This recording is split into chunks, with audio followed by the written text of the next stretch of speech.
alhamdulillahi alkarim silmiman ala istiqaali bi furudin wa sunan alhamdulillahi alkarim silmiman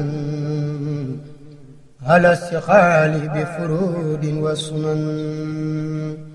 sakartu li'anna qad saxani li watanin bi nafa ma'aqani waxaadani ilay bitaani min baadi ma sababi taxayri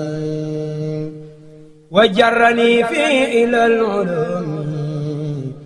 wal fawzi wal amali bil mahlum. asalaamaaleykum mbokki Louga asalaamaaleykum mbokki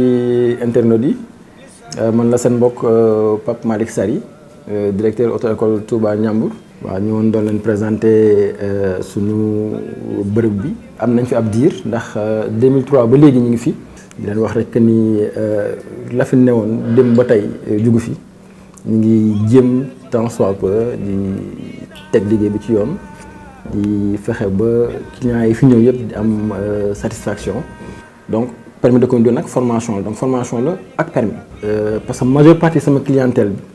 ay nit ñoo jàpp seen loxo indi leen fi. wala ay nit ñoo may boole ak ñoom kon ça veut dire que ñi fa duggee ba gis nit di ko fi indi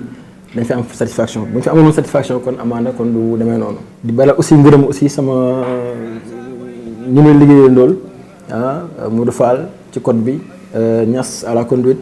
vraiment ñoom it ñu rafetal ko di leen beral ngërëm ñoom tamit voilà di leen sant bu baax a baax a baax a baax.